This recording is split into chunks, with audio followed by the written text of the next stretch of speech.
দশম শ্ৰেণী ত্ৰিভুজ অনুশীলনী 6.5 16 নম্বৰ প্ৰশ্নটো সমাধান কৰিম। প্ৰশ্নত দিয়া আছে যে প্ৰমাণ কৰা যে এটা সমবাহু ত্ৰিভুজৰ এটা বাহুৰ বৰ্গৰ 3 গুণ তাৰ এডাল উন্নতিৰ বৰ্গৰ 4 গুণৰ সমান। তো প্ৰথমতে ইয়াত প্ৰশ্নটো বুজি লওঁ।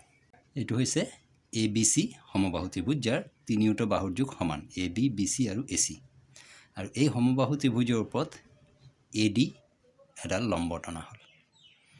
তেন্তে আমি প্ৰমাণ কৰিব লাগে যে 4AD square equal 3AB square বুলি প্ৰমাণ কৰিব লাগে। এতিয়া AD যেহেতু লম্ব, এটা সমবাহু ত্ৰিভুজত লম্বটোৱে ভূমিক সমদ্বিখণ্ডিত কৰে। সেই কথাটো আমি প্ৰথমে লিখি লওঁ।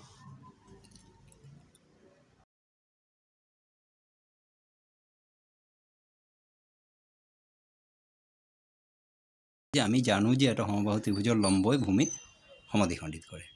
তো ভূমিক যদি সমদ্বিখণ্ডিত কৰে এতেকে BD ইকুৱেল 2/1 BC। BC হৈছে ভূমি, BC 2/1 হ'ব কাৰণ AD আহি BC সমদ্বিখণ্ডিত কৰিছে। AB equal BC। সমবাহু ত্ৰিভুজৰ আটাইকেইটা বাহুৰ যোগ সমান, সেইবাবে AB আৰু BCও সমান হ'ব। AB আৰু BC সমান, তেন্তে AB আৰু BC যদি সমান হয় তেতিয়াহ'লে BD ইকুৱেল 2/1 BC নিলিখি আমি ABও লিখিব পাৰোঁ। 2/1 AB। এতিয়া AD যিহেতু লম্ব হয় তেতিয়াহ'লে এইটো এটা সমকোণী ত্ৰিভুজ হ'ব। আৰু সমকোণী ত্ৰিভুজত আমি এতিয়া পাইথাগোৰাছৰ সূত্ৰ প্ৰয়োগ কৰিব লাগিব।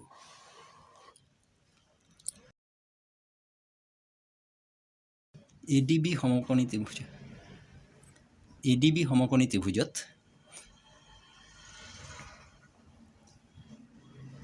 AB square equal AD square plus BD square. পাইথাগোৰাছৰ সূত্ৰ মতে এইটো এনেকৈ হ'ব। তাৰপিছত AB square equal AD square, কাৰণ আমাক যি প্ৰমাণ কৰিব আছে অকল 3AB স্কোয়াৰ আৰু 4AD স্কোয়াৰ আছে, BD ক'তো নাই। সেইকাৰণে BDক আমি ABৰ সন্দৰ্ভত যি ইয়াত প্ৰকাশ কৰি থৈছোঁ BD ইকুৱেল 1/2 AB সেইটোৱে ইউজ কৰিব লাগিব। তেতিয়াহ'লে BDৰ ঠাইত আহি যাব 1/2 AB স্কোয়াৰ। AB স্কোয়াৰটো বাৰু AB স্কোয়াৰে থাকক, AD স্কোয়াৰ ইয়াত 1/2, 1ৰ বৰ্গ 1, 2ৰ বৰ্গ হৈ যাব 4, 1/4 AB স্কোয়াৰ।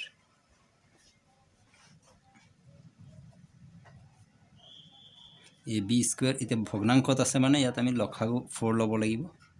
AD স্কোয়াৰটো অকলীয়াকৈ আছে যেতিয়া এইটো লসাগুৰ লগত পূৰণ হৈ যাব 4AD স্কোয়াৰ হৈ যাব। আৰু ইয়াত AB স্কোয়াৰ। এতিয়া বজ্ৰ পূৰণ কৰিলে 4AB স্কোয়াৰ, 4 লগত AB স্কোয়াৰ পূৰণ হৈ যাব 4AB স্কোয়াৰ। ইয়াত থাকি যাব 4AD square plus AB square.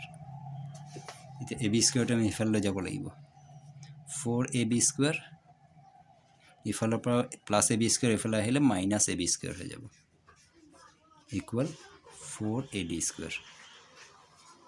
এতিয়া 4AB স্কোয়াৰৰ পৰা AB স্কোয়াৰ মাইনাছ কৰিলে AB স্কোয়াৰ মানে 1AB স্কোয়াৰ হ'ব। তো 4AB স্কোয়াৰৰ পৰা 1AB স্কোয়াৰ মাইনাছ কৰিলে হৈ যাব 3AB square equal 4AD square. তো এইটোৱে আমাক ইয়াত প্ৰমাণ কৰিব দিছিলে।